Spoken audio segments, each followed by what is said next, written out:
Hello admission experience, তোমরা যারা বিউপিতে ভর্তি পরীক্ষা দিতে চাও, আজকের ভিডিওটা শুধু তোমাদের জন্য। আজকে আমি সব কিছু ক্লিয়ার করবো, কীভাবে বিউপিতে টোটাল মার্কটা তোমার কাউন্ট করা হয়। অনেকে এটা নিয়ে গন্ডগোল লাগায় যে আপু জিপিএ সিস্টেমটা কীভাবে কাউন্ট হয়, টোটাল মার্ক থেকে কীভাবে কাউন্ট হয়, আর তোমার রিটেন এক্সামটা তারা কত মার্কে কাউন্ট করে। এই সব কিছু নিয়ে আজকে তোমাদের জন্য এই ভিডিওটা আমি বানিয়েছি। এই যে আজকে তোমাদের দেখাবো।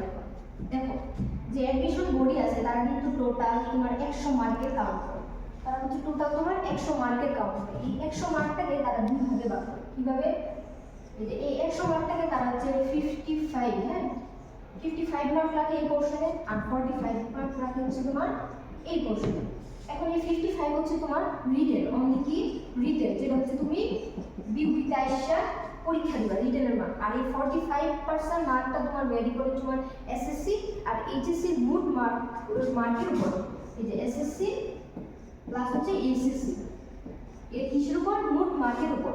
এই যে এসএসসি তোমার এখান থেকে ভ্যারি করে হচ্ছে 20% মার্ক 20, আর এইচএসসি হচ্ছে ভ্যারি করে তোমার 25% মার্ক। এখন ধরো তোমার এসএসসি কিন্তু পরীক্ষা হয় কত মার্কে? 1100 মার্কের পরীক্ষা হয়, আর এইচএসসি হয় তোমার 1300 মার্কের পরীক্ষা। এখন এই যখন মার্কটা গণনা করা হয় তারা হচ্ছে তোমার ফোর্থ সাবজেক্টটা বাদ দিয়ে করা হয়। শুধু এমএসটির জন্য আমি বলতেছি, বাকি যে FBS, FA double S, F triple S এর ক্ষেত্রে এই ফোর্থ সাবজেক্টটা বাদ দেওয়া হয় না। শুধু এফএসটি ইউনিটের ক্ষেত্রে তোমার ফোর্থ সাবজেক্টটা কি করা হয়?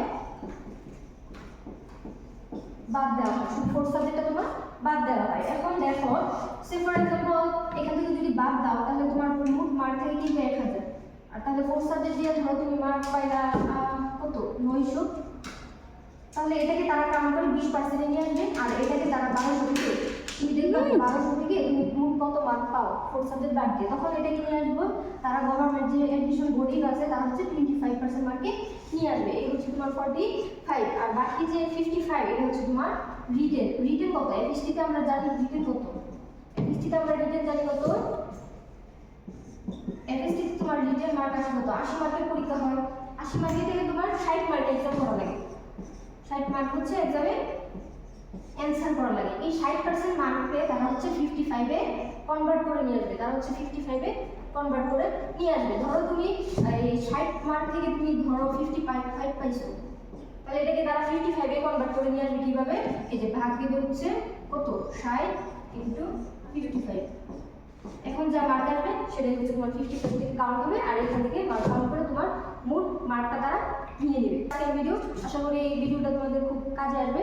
আর যদি কোনো সমস্যায় পড়ো অবশ্যই আপনি জানাবেন, আর কমেন্টে যদি কোনো সমস্যায় পড়ো আর কি কমেন্টে অবশ্যই জানাবেন।